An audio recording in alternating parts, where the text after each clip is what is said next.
The extremely hot housing market appears to be cooling off. New details from Moody's Analytics says 183 different markets could see prices drop by up to 20%. Mortgage rates just went up above 6% for the first time since 2008. Bank of America are lower today. The stock, though, is getting a bullish call from Wells Fargo. They reiterate the overweight rating on the bank. The financial crisis of 2007 to 2008 was years in the making. By the summer of 2007, financial markets around the world were showing signs that the reckoning was overdue for a years-long binge on cheap credit. Two Bear Stearns hedge funds had collapsed. BNP Paribas was warning investors that they might not be able to withdraw money from three of the funds, and the British bank Northern Rock was about to seek emergency funding from the Bank of England. Warnings of a potential housing market crash have been circulating as the U.S. contends with soaring home prices, elevated mortgage rates, and extremely high inflation. But experts in the housing industry aren't expecting a downturn to be as bad as the 2008 crash, calling it a different animal entirely. In this video, we will talk about the collapse of the housing market. But before we start, if you are new to this channel, do subscribe to the channel and hit the bell icon for future updates.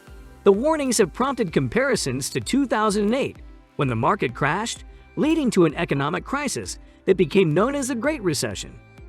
While conditions are similar to 2008, in that a massive increase in demand caused prices to spike, experts believe the market can even out instead of crashing as it did 15 years ago.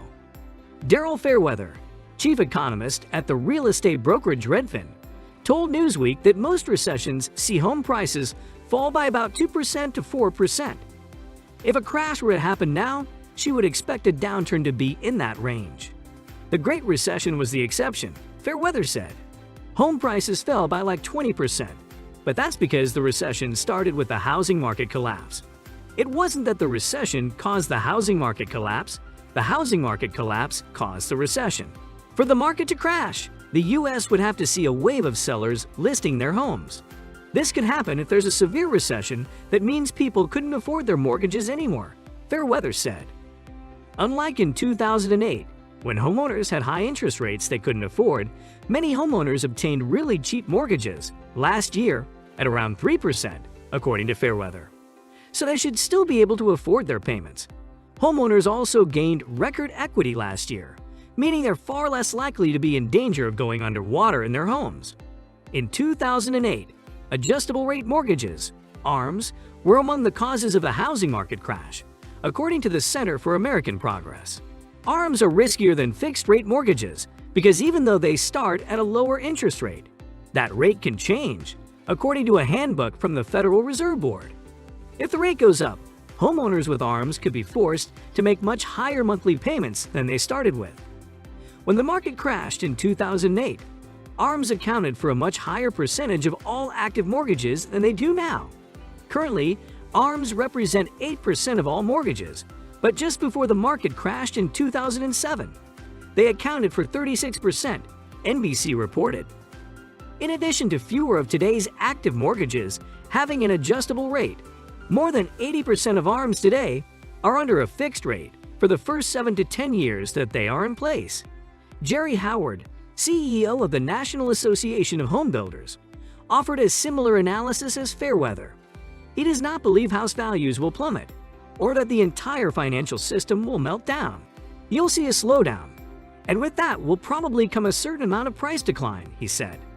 Price declines could be offset by increased costs of capital, he added. It's going to be a different animal than what we went through in 2008. According to Federal Reserve History, a project that compiles the history of the central banking system, the housing sector led not only the financial crisis, but also the downturn in broader economic activity. Current fears that the housing bubble could burst have been accompanied by concerns of a recession, with some experts warning that the U.S. is headed for, or already in one. A housing bubble usually begins with a boost in housing demand that coincides with limited inventory, which can cause housing prices to spike, according to financial website Investopedia. The bubble can burst when demand falls or stagnates, even as supply continues to go up because of the earlier jump in demand. This can result in home prices dropping when the new supply of homes lacks buyers willing or able to pay the elevated costs. America is facing a significant housing shortage, with conservative estimates putting the shortage around 1 million units, while other estimates believe it's closer to 3 million. Kelly Mangold, a principal at RCLCO Real Estate Consulting, told Newsweek conditions are significantly different than they were in 2008, and America's been building homes at a much slower rate than demand even since the crash. Definitely over the last period of the pandemic, what we've seen is that there's been a scarcity of homes on the market, Mangold said. We saw that prices were getting higher and higher because interest rates were so low at that point, and people were just basically bidding up scarcity.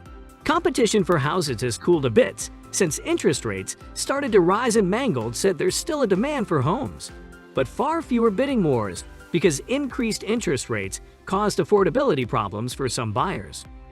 People who can still afford homes at their price point still have opportunities to buy, but others might have to adjust their wish lists. Builders and developers are already starting to adjust their visions to match market conditions by putting homes on the market that are slightly smaller or more attainable price-wise. I think there's going to be some adjustments like that, Mangold said. I don't foresee a big housing market crash unless we have some surprising things happen that we don't see happening now. Neil Shearing, the chief economist for the economic research consultancy Capital Economics, told MarketWatch that the U.S. should expect to see a drop in housing prices last done about 15 years ago. This is because surging mortgage debt drove the previous downturn.